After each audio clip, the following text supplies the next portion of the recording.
전문가 연결해서 자세한 기상 상황과 전망 알아보겠습니다. 반기성 K웨더 센터장 연결합니다. 센터장님 나와 계십니까? 네, 안녕하세요. 네. 밤사이 호우특보가 모두 해제됐는데 조금 전부터 다시 경북 지역에 비구름이 끼었습니다. 현재 비가 가장 강하게 내리는 지역은 어디고 또 앞으로 얼마나 내릴 것으로 보입니까? 지금 비가 가장 많이 내리는 지역은 그 북동해안, 그래서 경북 중부, 그다음에 경남부 서부를 잇는 쭉 직선을 이으면 그 좁은 지역에 지금 비가 많이 내리고 있는데요. 이 지역에 속해 있는 대구 북쪽에 있죠. 경북 의성 지역으로 호우주의보가 다시 발령됐고요. 이 시간에 경북 선산에서는 시간당 17.5mm의 많은 비가 내리고 있습니다. 현재 오늘 중에 앞으로 경상권 대구나 경북은 30에서 100mm, 또 그다음에 이제 경남 남서부나 경북 남부 쪽은 20에서 60mm 비가 더 내릴 것으로 예상을 하고 있습니다. 예, 이렇게 경북 지역으로 호우가 집중된 이유가 있습니까? 실제로 이제 정체전선 위에 그 중규모 저기압이 발달한 것이 가장 큰 원인이었는데요. 이 중규모 저기압 같은 경우는 크진 않아요. 굉장히 작은데 회전이 매우 강한 저기압입니다. 그러다 보니까 주변에 그 덥고 습한 공기를 빠르게 끌어모아요. 예. 그래서 비구름을 갖다 급격히 이렇게 상승하는 그 좀 강하게 만드는 그런 특징이 있는데 이런 그 중규모 저기압이 주로 수도권에서 이제 먼저 영향을 주다가 이게 이제 남부 지방으로 내려오면서 경북 지역을 중심으로 호우가 쏟아지게 된 겁니다. 예, 저희가 앞서 취재 기자 연결하면서 산사태 그 주의보가 주위에서 경계로 상향됐다는 이야기, 그리고 산사태 지역 현장 상황도 좀 전해드렸는데 다시 비 소식이 있다 보니까 이 지역은 좀 안전에 더욱더 유의해야 될 것 같거든요. 어떤 부분 유의해야 될까요? 아무래도 지금 이미 비가 많이 내린 지역 같은 경우는 지금 집안이 매우 약해져 있는 상태거든요. 예. 그렇기 때문에 약간의 비가 내리면은 산사태가 발생할 확률이 굉장히 높아지고요. 또 이것뿐만 아니라 하천 범람 이런 것도 예상이 되는데, 예. 현재 그 경북 지역으로는 산사태 이기용보 경계 단계입니다. 예. 경계 단계는 이제 그 산사태 관심 주의 경계 심각 중에 세 번째로 높은 위험인데, 예. 이미 토양이 많은 수분을 먹으면서 작은 비가 내리거나 약한 충격에도 흙과 바위가 무너져 내릴 수 있는 그런 조건이에요. 그러니까 네. 산사태 발생 위험성이 매우 높은 그런 상태거든요. 예. 특히 최근에는 이제 산사태가 주로 이제 토속류 형태로 변하면서 빠른 속도로 휩쓸려 내려오기 때문에 이게 굉장히 그 치명적인 피해를 만들어냅니다. 그래서 현재 그 경계 단계라고 하더라도 지정된 대피 장소로 이동을 준비하시거나 혹은 대피해야 하는 매우 위험한 상황이라고 할 수가 있습니다. 예. 현재는 이제 경북 지역이 위험한 경계 상태인데 이제 내일부터는 비가 강한 구름대가 서울 수도권 쪽으로 올라갑니다. 예. 그래서 당분간은 수도권 쪽으로 더 강한 비가 내릴 것으로 보이기 때문에 일단 내일부터는 수도권 강원 지역도 경계 단계로 일단 경보가 상향된 이후에 이번 주 주중에는 심각 단계까지 올라가지 않겠나 그렇게 예상을 합니다. 예. 지난번에 비 굉장히 많이 왔을 때는 경기 북부, 강원 쪽으로도 많이 왔었는데 이번에도 이쪽 중심으로 좀 시간당 20에서 30mm 강한 비가 예보돼 있기도 하거든요. 이쪽 상황은 어떨까요? 일단 오늘 남쪽에 내렸던 비들은 내일은 좀 더 북쪽으로 올라갑니다. 예. 올라가면서 수도권 강원 지역이 아무래도 당분간 수도권과 충청고 사이를 오르내릴 것 같아요. 예. 그렇게 되면 이쪽 지역으로는 소강상태가 있겠지만 다시 비가 내린 이런 상태가 되풀이되는 이런 날씨가 주중까지 현재 예상을 하고 있습니다. 24일까지. 예. 그렇기 때문에 이 지역으로는 상당히 그 산사태 위험도 높아지고 다음에 많은 비가 내리는 상태라면은 하천 범람이라든가 축대 붕괴 등 이런 대형 재해로까지 발생할 가능성도 높다고 봅니다. 예. 이 지금까지의 어떤 장마와는 다르게 중부에 이어서 경북에, 그러니까 일시적으로 좀 시간을 둔 다음에 갑자기 비가 많이 쏟아지는 이런 양상으로 좀 바뀌고 있는 부분들도 있는 것 같거든요. 원인이 있습니까?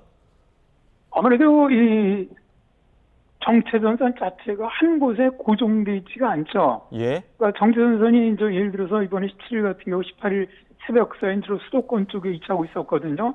예. 그래서 중규모 저기압이 이동을 해 나갔는데 이것이 이제 일단 주 저기압이 빠지게 되면은 북쪽에 있는 찬 공기가 밀어내립니다.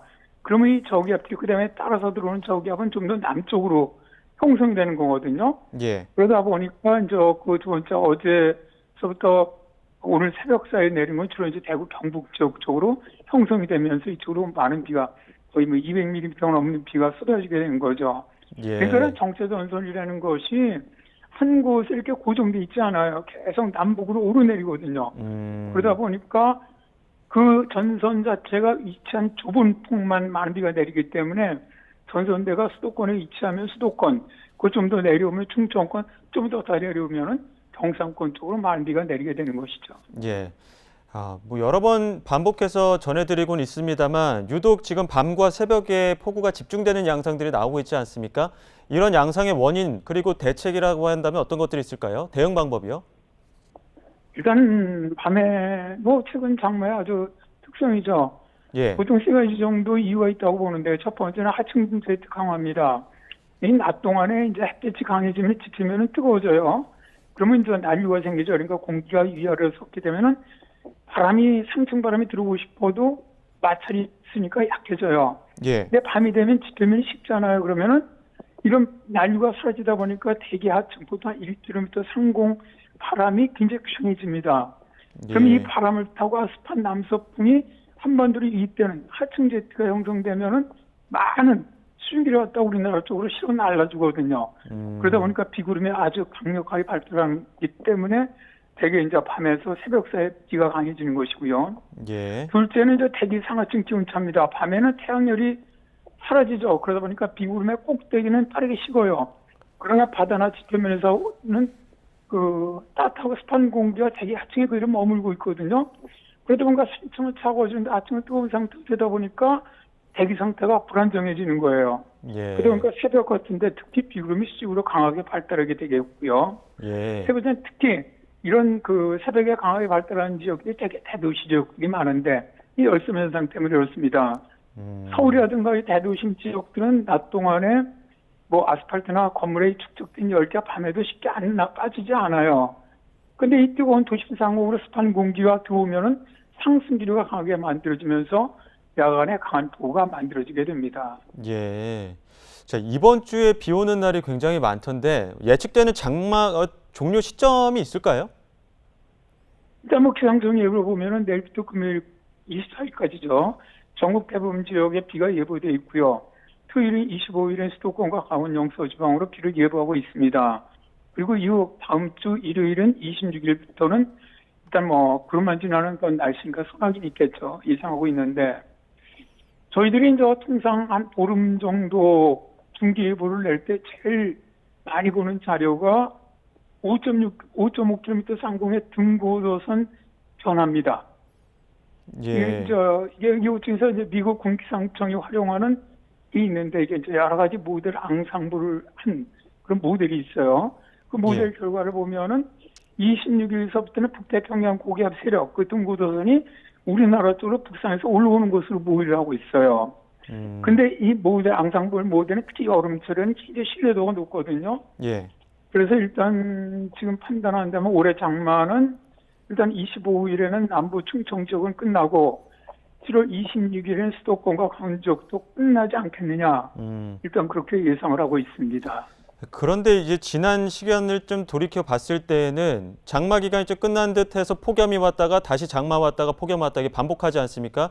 당분간은 이런 양상들이 좀 반복될 거라고 봐야 됩니까? 사실 우리나라 요새 날씨의 특징이죠. 장마가 끝났다 그래갖고 폭염만 있는 것이 아니죠. 예. 그러니까 북태평양 고기에 올라왔더라도 약간만 수축하면 바로 그 가장자리를 통해서 아주 강한 비구름대가 유입되면서 호우가 내리거든요. 예. 사실 뭐 그런 날씨는 장마가 끝나더라도 있을 가능성이 있고요. 예. 당분간은 저 덥고 습한 공기가 한반도에 계속 유입이 되거든요. 예. 그러니까 국지적인 집중 호우와 폭염이 번갈아 나타나는 날씨는 있을 거예요. 예. 또 이게 문제는 뭐냐면 비가 그쳤다고 하더라도 습도가 지금 굉장히 높아요. 그 체감 온도가 33도 웃도는 찜통 더위라든가 또 습도가 높으니까 열대야는 계속 발생할 거거든요. 자, 이런 날씨가 계속 이어질 것으로 보이는 게 일단 정체전선이 이제 다음 주 까지는 우리나라 주변에 머무는 것으로 보이고 그 후에 북태평양 거기에 북상하더라도 이러한 그 습도가 높고 이러한 것들은 계속 동일하거든요. 예. 그래서 실제 기온보다도 계속 체감더위, 그러니까 우리가 말하는 폭염 특보라든가 극한 폭염 이런 것들은 훨씬 더 발생할 경우가 많고요. 예. 또 최근에는 이런 비가 내릴 경우 전국적으로 동시에 내리기보다는 국지적으로 내려요. 오늘 같은 경우에 실제로 많은 지역에 폭염특보가 내려져 있거든요. 예. 그러니까 이러한 한 지역은 호우특보가 내려지더라도 다른 지역은 폭염특보가 내려진 이런 경우가 상당히 많이 발생하지 않겠나 이렇게 예상을 합니다. 네, 제헌절 연휴 동안에 워낙 많은 비가 내렸기 때문에 또 이번 주에도 비 소식이 계속되고 있습니다. 안전대책에 유의해 주시기 바랍니다. 지금까지 반기성 K웨더센터장과 함께했습니다. 고맙습니다. 네, 감사합니다.